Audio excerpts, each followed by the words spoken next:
Saudara hadirin yang saya muliakan, kata Imam Ali, nazratul ula laka wasaniyatu alaika. Ini dalam menjaga mata. Pandangan pertama rezekimu kelihatan, namanya kelihatan kan rezeki. Pandangan pertama rezekimu, ulangannya dosamu. Ulangannya ini yang bisa membawa dosa. Dosa karena lidah, mengucapkan kata-kata yang menyakitkan orang. Dengan istighfar, insya Allah runtuh. Adapun dosa-dosa besar lainnya, tentu harus dengan perbuatan. Tidak cukup dengan sekedar istighfar saja. Perbuatannya apa? Itulah seperti yang sudah saya sampaikan pada ciri-ciri orang yang bertaubat tadi.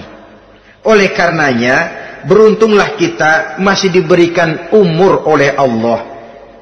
Sehingga segala dosa dan kesalahan yang kita lakukan, kita masih punya kesempatan untuk mengadakan pemutihan, bertaubat kepada Allah.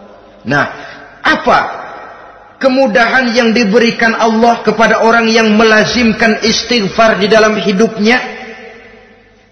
Pertama, kata Nabi, man lazimal istighfar, siapa orang yang melazimkan, membiasakan diri istighfar, diberikan keistimewaan oleh Allah. Pertama, ja'alallahu lahu min kulli dhiqin makhraja. Allah akan memberikan jalan keluar untuknya dari segala macam kesulitan. Hidup ini kan problem. Makin tinggi status sosial, makin banyak urusan. Urusan akan selesai apabila hidup di dunia selesai. Kita menyangka orang lain lebih enak dari kita, padahal tiap orang punya urusan. Yang namanya enak barangkali persis seperti pelangi biang lala itu. Tidak pernah di atas kepala kita, di atas kepala orang lain saja. Begitu kita memandang keenakan dalam hidup ini. Petani bilang pedagang enak, pedagang bilang petani enak. Tapi begitulah keenakan itu. Orang yang melazimkan istighfar, dia akan diberikan jalan keluar dari segala macam kesulitan. Menurut perhitungan otak, didlek, buntu, tidak sanggup lagi, entah bisa terwujud dan terlaksana. Allah memberikan jalan keluar dari segala kesulitan. Saudara, kalau Allah sudah memberikan jalan keluar dari kesulitan, siapa lagi yang bisa bikin sulit kita? Kalau Allah yang memberikan jalan keluar, everything is running well katanya. Semua urusan bisa jalan dengan lancar. Tapi tanpa istighfar, jauh kita dari Allah. Jalan yang sudah lapang pun bisa jadi sempit. Urusan yang sudah nyata akan selesai pun bisa jadi injelimet. Dan jalan yang tadinya tidak berliku-liku pun bisa berliku-liku. Ini faktor yang di luar perhitungan matematis. Kita tidak mampu, Allah maha mampu. Menurut akal kita tidak mungkin. Kalau Allah mau, tidak ada yang tidak mungkin. Saudara-saudara, ini fasilitas pertama. Orang yang gemar istighfar diberikan jalan keluar dari segala macam kesulitan. Yang kedua, wa min kulli hammin faraja, diberikan kegembiraan dari setiap kesusahan yang dihadapinya. Ada saja faktor-faktor yang mendatangkan kegembiraan, yang mendatangkan refreshing di dalam kehidupannya, sehingga dia tidak lalu merasa jalannya buntu, tidak merasa kesulitannya tidak pernah terselesaikan. Dan yang ketiga, fasilitas yang diberikan Allah kepada orang yang gemar istighfar, wa razaqahu min haitsu la yahtasib. Allah akan memberikan kepada mereka rizki dari jalan yang tidak pernah mereka sangka-sangka, dari jalan yang tidak pernah mereka perkirakan sebelumnya. Saudara-saudara kaum muslimin rahimakumullah, inilah fasilitas ketiga yang diberikan Allah kepada orang yang gemar istighfar. Rizkinya datang dari jalan yang tidak disangka-sangka. Sebab rizki ini juga termasuk hal gaib. Dan jangan lupa, Ar-rizqu bimakna al-ata hissiyan kana au ma'nawiyan. Rizki adalah pemberian baik yang konkret maupun yang abstrak. Kita sering membatasi pengertian rezeki, maka rezeki kita jadi sering terbatas. Menurut kita kan yang namanya rezeki cuman duit saja. Kalau bukan duit bukan rezeki. Padahal semua karunia Allah itu rezeki. Umur rezeki, istri rezeki, anak rezeki, pangkat dan jabatan rezeki, termasuk duit juga rezeki. Tapi dalam kebiasaan kita rezeki cuman duit. Begitu duit seret kita anggap rezeki macet.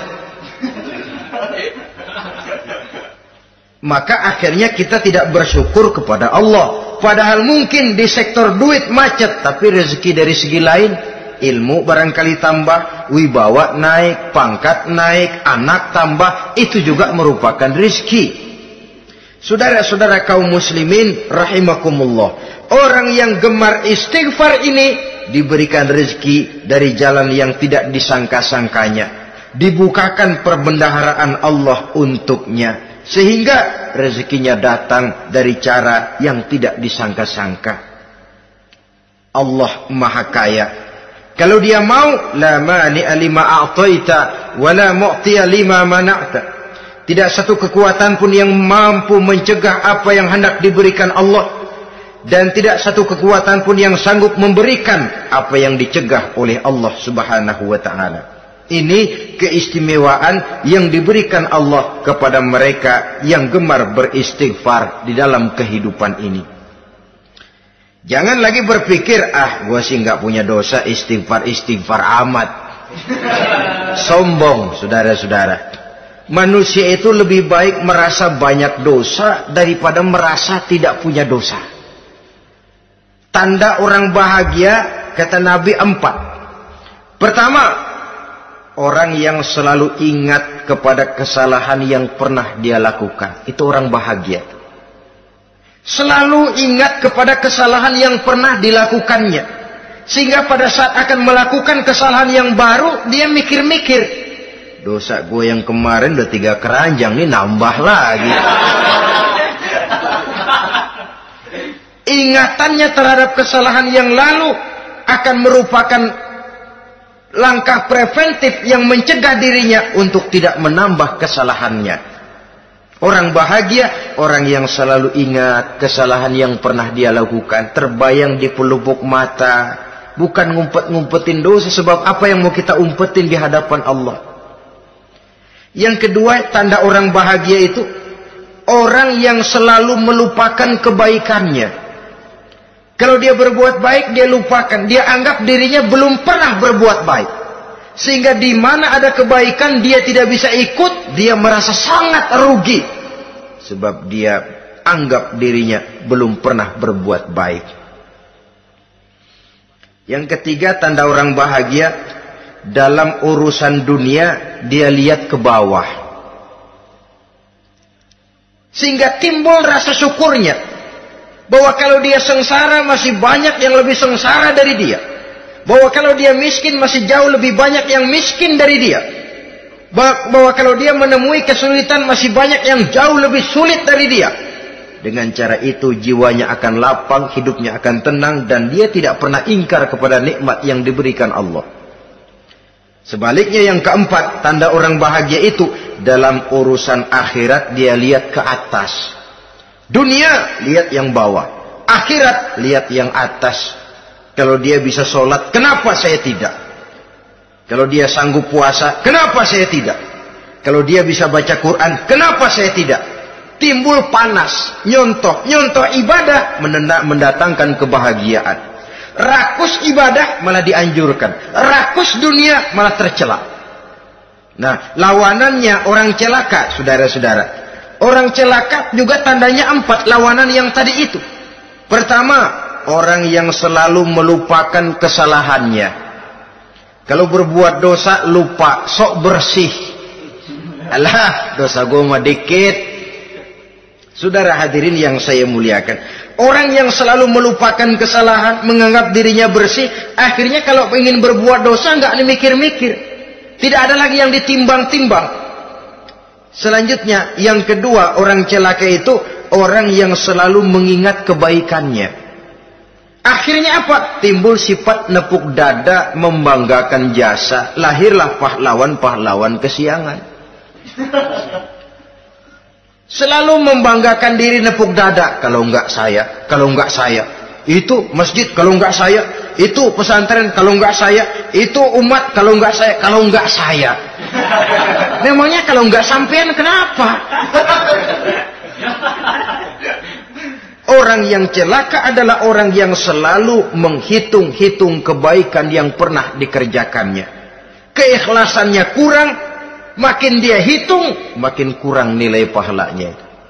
Makanya kalau berbuat baik, ya anggap saja buang sampah, gak usah ditengok-tengok, gak usah diingat-ingat, dan gak usah mengharap orang yang kita tempat berbuat baik akan membalas kebaikan. Saudara hadirin yang saya muliakan, yang ketiga tanda orang celaka dalam urusan dunia, ngelihatnya ke atas. Panasnya timbul, syirik dan dengkinya naik, rakusnya jadi.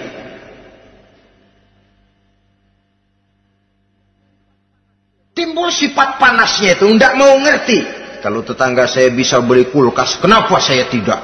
Kalau tetangga saya bisa beli motor, kenapa saya tidak? Kalau tetangga saya bisa beli mobil, kenapa saya tidak? Gaji nggak cukup, tuyul piara.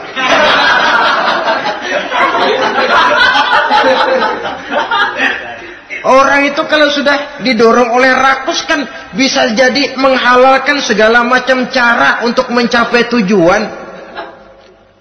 Dibakar oleh sifat tamak dan rakus bin serakah. Nah, kalau sudah didorong oleh rasa rakus, yang segera tersingkir pertama rasa malu. Orang kalau sudah rakus nggak ada malunya, rasa malunya hilang.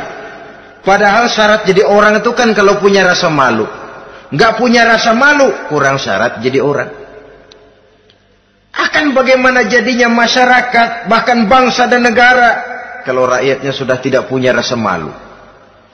Yang kedua rasa takut hilang, terutama takut kepada Allah. Sirna sama sekali. Sudah tujuan menghalalkan cara. Yang keempat, tanda orang celaka dalam urusan akhirat, lihatnya malah ke bawah. Kenapa kamu enggak sholat? Itu bapak anu yang tuaan, enggak, saya enggak lagi. Kenapa ngelihatnya mesti kepada yang begitu? Sehingga lalu tidak ada gairah untuk mencontoh. Saudara-saudara kaum muslimin rahimakumullah, walaupun serba singkat oleh karena terbatasnya ruang pembicaraan ini, mudah-mudahan bisa memberikan gambaran sepintas tentang ciri-ciri orang yang bertaubat. Dengan harapan, marilah kita menjadi orang yang bertaubat sebenarnya, dengan ciri menyesal terhadap dosa yang pernah kita lakukan, meninggalkan perbuatan jahat, dan berjanji tidak akan mengulangi lagi perbuatan jahat itu. Kalau dia menyangkut hak-hak manusia, maka hak itu harus kita kembalikan, dan kepada yang bersangkutan kita harus meminta maaf. Apabila ditambah dengan kegiatan lisan, memperbanyak istighfar dalam kesempatan yang mungkin di sepanjang perjalanan hidup ini. Ini sajalah yang kita bicarakan pada pertemuan kali ini. Terima kasih atas segala perhatian. Mohon maaf atas segala kekurangan. Usikum wa nafsi bitaqwallah. Wassalamualaikum warahmatullahi wabarakatuh. Waalaikumsalam.